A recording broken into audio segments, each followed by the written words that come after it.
we can move on to our next session. So that's it. Thank you all for your insights. I want to welcome Georg Zachmann, who will moderate our next session with our colleagues from financial institutions, who will present their programs for strengthening Ukrainian renewables. And after this session, we will have a coffee break.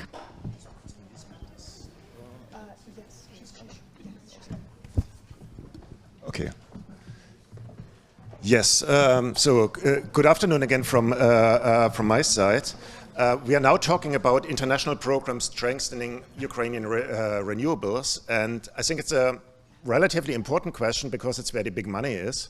International financial institutions are extremely important for underpinning a lot of the investments in the renewable sector in Ukraine, as you know, and I'm having a great panel here representing that. We already in previous panels had Eleanor from IFC and Olga from EBRD. So it's good that we now have a more concise, deeper look into this question of IFI's work into renewables finance. I would suggest the following. I understand that you all have short presentations, so I would ask you briefly to try to give it as an elevator pitch of 5 to 7 minutes if possible, so that we have time for some forth and back end questions. And first, I would like to introduce Olivier Tricca. He is a senior engineer, if I understand correctly, and energy expert at the EIB, the European Investment Bank. The EIB is probably one of the biggest IFI investors in Ukraine, and has done a lot of work in the Ukrainian energy sector. Olivier, the floor is yours, and I hope the slides can be put on. Yes. Yes, probably. Yes, it's okay. Well, without the slide then. Well, EIB, I don't think I will introduce more EIB than saying that we are active in Ukraine. That's the most important thing. Well, this year, as a number, we have something like 1 billion project, which is signed just for 2025.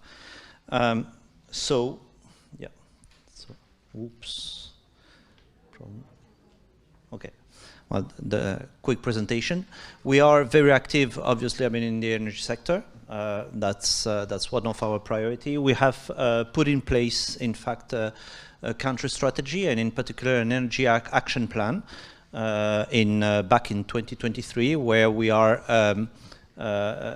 defining our priority in Ukraine, for our action in Ukraine. Basically, how EIB business work, we work on the back of mandate from the Commission, and we have tools which are allowing us to then land in different tools. One is obviously, the most important is the Ukraine investment framework. But before having that in place, we were using a fund, which is the EU4U funds, which were funded by member states for an amount of around 500 million, out of which 100 million were focusing on technical assistance, which is still ongoing. I think that to make it short, this EU4U fund is the one of interest for the private sector, is the one that we are going to use mainly to finance private project in the energy sector in particular. It's going to be extended. Currently, we are intending to extend it by another 500 million. And then, other structure, I think, just in the interest of time, to go fast, because then there would be, many things to say. Well, that's a little bit more detail. For the private sector, how EIB is involved? One of the core questions I hear very often is EIB involved in the private sector? So first, the answer is yes, we're involved in the private sector. even though we are not very visible, or as visible as our colleagues from IFC and EBRD, obviously, but we do. In this private sector, I mean, we are engaging through three manners. I mean, to engage. I mean, one is through financial intermediaries. I mean, that's for targeting broadly, I mean, the SMEs, and that's where we have been the most active until now. My God, I will. The second way of intervening in Ukraine has been through the EIF and through equity funds. And the third one, which we are developing right now, is a facility where we will, so it's 250 million facilities, where we are, which has, I mean, two pillars. I mean, one is to support EU investor in Ukraine. I'm talking about the energy sector and renewable in particular, but this one, I mean, would be a risk-sharing mechanism where we would pass through the UIF guarantee through, I mean, ECA, for example, in order to make, I mean, to finance, I mean, a project. The second leg of this lending facility is in fact aimed at supporting Ukrainian investors which are purchasing EU equipment. More detail, please, I mean, contact. I think, I mean, we will go, I mean, a bit faster. A last point, this one, I mean, is through the other support that we are providing through ECA. Then we have put in place 300 million of a pilot project whereby we are passing, I mean, we are guaranteeing the ECA. In this case, what is the difference with the precedent one, the FDI one, is that this one is aimed at supporting the SMEs, the SME sector, while the first one, the FDI one, is targeting a large project, I mean, corporate project.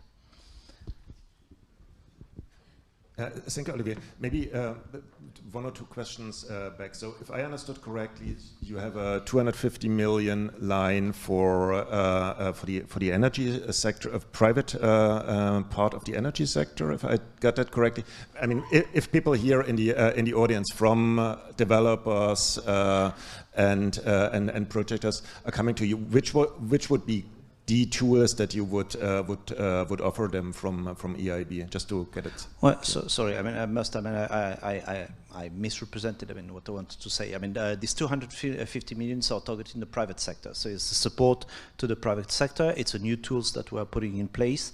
As of now, I mean, it has been approved, so it is to be put in place by early 2026. But we can still, I mean, we can start working on it. I mean, with investors. Well. So and if a wind or solar or a batteries developer would want to get any of those guarantees, that would work through intermediate banks, or would directly work with the fund with you? Through intermediaries, so yes, I mean, or through ECA also. I mean, it's a risk-sharing mechanism, and there's, I mean, agnostic in terms of, if your question is whether we have a preference for wind or for a special technology, no, there is no preference. I mean, in this. Okay, thank you. Then let me now turn to Lisbeth Erlands. She is Managing Director at the Impact Fund Denmark, and she is co-ordinating the Ukraine division, if I got that correctly. Impact Fund Denmark is the Danish development financial institution. So, thank you very much. Lisbeth, the floor is yours. Thank you. And I also have, I wouldn't say a small presentation, I have a pretty long presentation, so I will skip most of the slides. I assume that the audience will get the slides after this conference. So just a brief intro to who are we. As you can see, I have a little bit the same problem as Matthias from PwC. I am actually heading Impact Fund Denmark's healthcare team, but I have a long history with investing in Ukraine. When the war broke out in 22, we saw the need of insourcing our Ukraine activities with me again, although we have changed our organization slightly. So hence the little bit peculiar title of mine. So Impact Fund Denmark is better known as IFU. We recently rebranded and changed our name. We are the Danish DFI, basically. One of the oldest DFIs of this world, established back in 67, scattered around the globe. We're focusing on 4 main sectors, renewable energy being one of them. And I have a good colleague of mine participating also today, who is expert in renewable energy and has been part of our green energy and infrastructure team for many, many years. It is our largest investment area, and accounting for, well, today actually we've changed the target to 40% of our investments. We are, you could call us an investment boutique. We are covering the whole spectrum of the investment landscape. We can do anything from straight equity to junior loans and guarantees, and anything in between, MES, quasi-equity, whatever you'd call it. And we're also doing that in Ukraine. We have a public infrastructure arm. I will not go into that today, but this public infrastructure arm is actually also active in Ukraine. So should anyone here have that particular interest, please approach me after this session, and we can talk a little bit more about that. Interesting. Anyway, in Ukraine, we've actually been there for many, many years. Unlike many of the other DFIs, we've been active in Ukraine for many years, before the war and also after the war. We've done some 60 plus investments in Ukraine over the years. We have a regional office now staffed with 3 professionals in Kiev, in a co-location with the Danish embassy, which works very well. Our current exposure to Ukraine is around 80 million euro in 17 investments. Altogether, well, we have then exited for quite a number of from quite a number of investments over the years. And I must say, in general, I mean, it's profitable to invest in Ukraine. Even today, we see that our investments are resilient, and they are operating, and they are doing relatively well under the circumstances. In Ukraine, we are applying a somewhat broader sector focus, not so relevant for this audience, but still renewables, very much a core focus for ourselves. The Danish government, we're talking a lot about risk here, and risk cover, and risk mitigation, and what have you. Unlike many other investors, DFIs and IFIs, when we invest with the risk. We're taking the risk on our own balance sheet. But we are getting the funding from our government to do so. But that funding goes into our balance sheet, is contributed to our fund as an equity a contribution from our government, meaning that if we lose, we take the loss on our own profit and loss. But that doesn't make us risk adverse as such. But of course, we do our careful due diligence, and we like to team up with other investors. We have done a lot of investments in Ukraine, or a lot, maybe not a lot, but we have done a number of investments in Ukraine historically, also in the renewable energy space together with EBRD in particular, and we are happy to continue that cooperation. As you can see, our current portfolio is luckily located in central and east and western Ukraine. We have one investment, as you can see, in occupied territory, which happens also to be our largest investment, the Sivash wind farm. I know a few of you here know that investment, which was occupied on the first day of the aggression.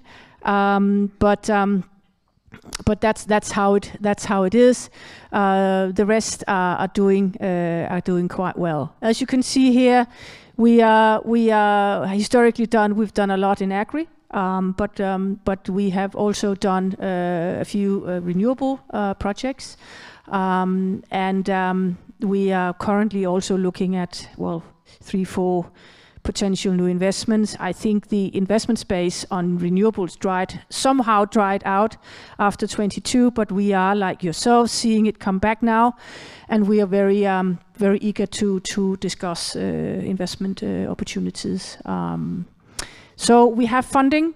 The Danish government has given us, over the next 4 years, 75 million euro to invest in Ukraine. We have people on the ground, and we are ready to look at new opportunities. So thank you very much.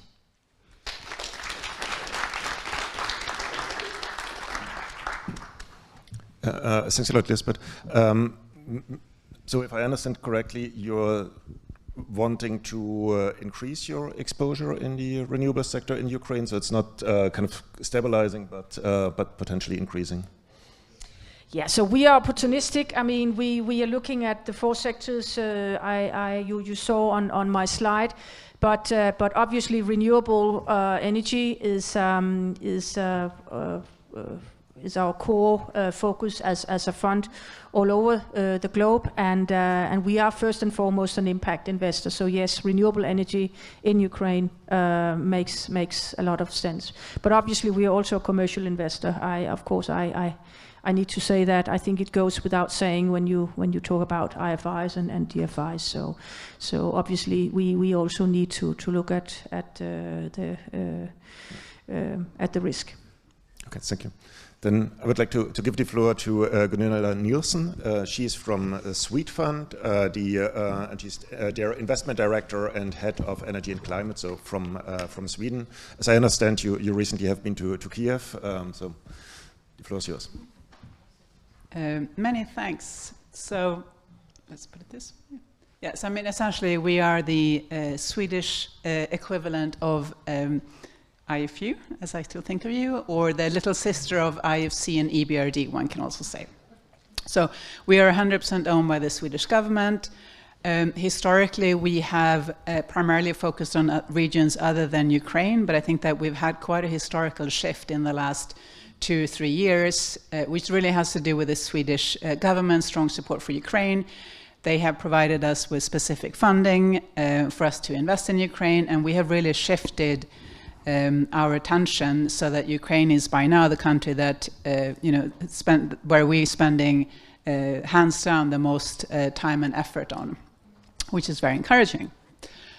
We have, the setup of Swedfund is quite simple in the sense that we have an investment arm that has 3 or 4 core sectors. I head up the energy and climate sector. What we do there is that we invest on a commercial basis, so we're willing to take risk. We want to make money. That's the entire point of Swedfund. Then we also have a specific other arm, and we only do private sector investments.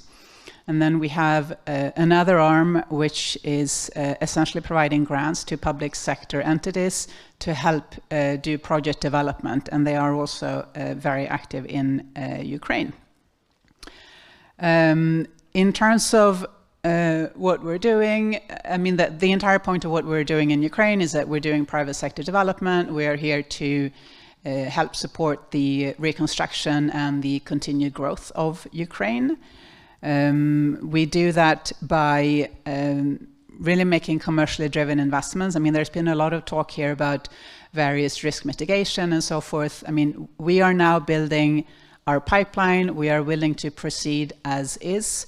Once there are various guarantees available, then, I mean, frankly, we would be dumb not to try to get those guarantees. But we make investments now, separated from the risk that really exists in Ukraine, because that is part of our mandate as of now.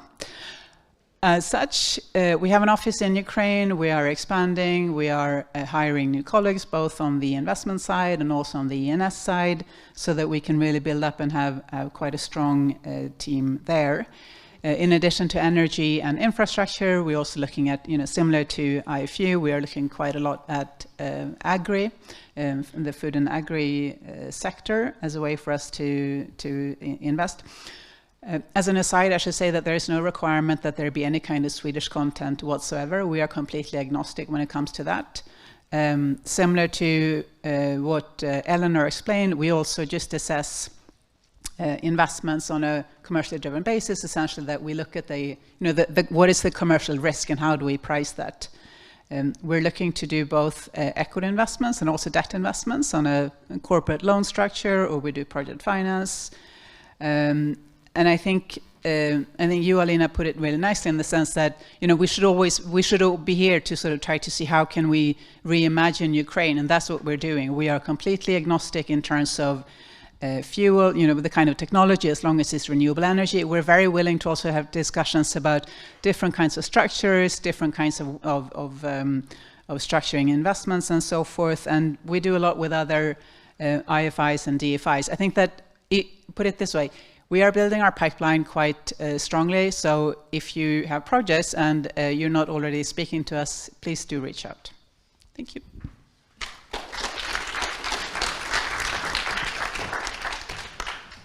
Thanks a lot, Gunilla. I would have one kind of public policy question to the three of you, and then would hand the floor to the audience. And this public policy question relates a bit to what all of you have said about kind of IFIs working together, about projects need to be commercial, and we in the morning discussing about all the challenges also on the regulatory framework in Ukraine that make it sometimes difficult to get investments done. To which degree are you engaging as with your institutions in shaping the framework in Ukraine? So are you teaming up with other IFIs to shape that? Do you do that yourself, or are you just kind of following the stream and investing in what is able? Maybe Olivier can start. Yes. Well, as a lending arm of the Commission of the European Union, we generally delegate this. Well, don't interfere into this discussion or policy dialogue, which is conducted by the Commission on our behalf. However, we do support the Commission wherever we can and upon their request. But that's indeed, not necessarily the core of our action. And I think in terms of our, the way we look at these things is that we are also not directly, sort of driving policy dialogue the way, for example, EBRD is doing, but we are very engaged in terms of the investments that we have. And there we do support our partners in terms of discussing things with the authorities. But then we think not so much as, the Kingdom of Sweden, but rather than what would any reasonable investor try to do in an investment. No, same as Gunilla. We are the small ones, right? We are not EBRD and IFC. They have the muscles to influence governments and institutions in Ukraine. But we have a strong opinion when it comes to the direct investments and structuring those in the best way. And then, of course, whenever we get the opportunity, we're always happy to talk to politicians and decision makers in Ukraine and explain what is needed, seen from the point of view of a commercial private investor. So nurturing also through our regional office in Ukraine, talking to a lot of politicians and decision makers. Okay. No, it makes a lot of sense to you. I mean, you have the expertise in how the market actually works, probably sometimes more than the ministries and embassies, because you're very close to the investment. So I think it's quite important that that IFIs play also their role in getting this information back to where it is needed to set the right framework conditions. But now I would like to open the floor. Yeah, Igor. Thank you. My question to Ms. Nilsson. Don't relax. If you're going to ask me about the margin, then I'm no. It's a very generic. Don't be afraid. I mean, I just want maybe to initiate sort of thinking. You are engaged in feasibility studies, right? At least it was in the list. Correct. Yes, we do. That's not the arm that I'm working for, but it's the public sector arm of Swedfund, and they do provide grant financing to various municipalities and to, Ukronafta or whoever. Yes. Yeah, exactly. So we are very close. It's warm already. What is happening in Ukraine when the grants are received by Ukronafta, Naftogaz, or whatever? What they do? They follow the rules that the donors apply. And normally the donors look at equipment. So what they buy pieces of equipment. And when we are talking about complex solutions like a power plant, then Naftogaz is facing major challenge. They get equipment from one of our competitors, for example, and that equipment is standing in the warehouse because nobody knows how to set up the power plant. And they start looking for another financing to run a feasibility study, to do the engineering, do the other stuff. It could have been much more efficient if institutions like you start driving, and they sort of create the concept of the final solution. And then this concept is tendered as such, not just pieces of equipment. So this is kind of my question. Yeah. No, I fully agree, and I think that oftentimes when you see these sort of white elephant projects, it's because somebody has only done the first part. And I think that when we are part of these kinds of projects, we always try to see what's the end result. Because if we only finance the initial feasibility study and nothing happens of it, then that was a waste of money, to be honest. Okay.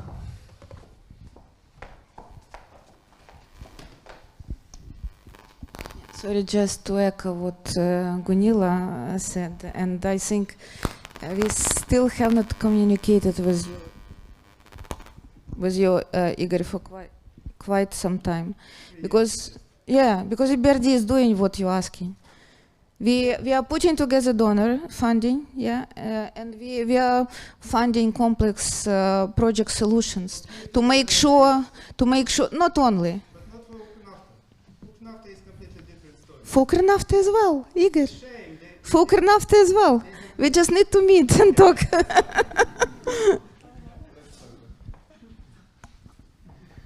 Good. Then I think there's something to discuss over coffee. And if there's no further urgent questions, I think we all deserve a coffee. And thank you very much.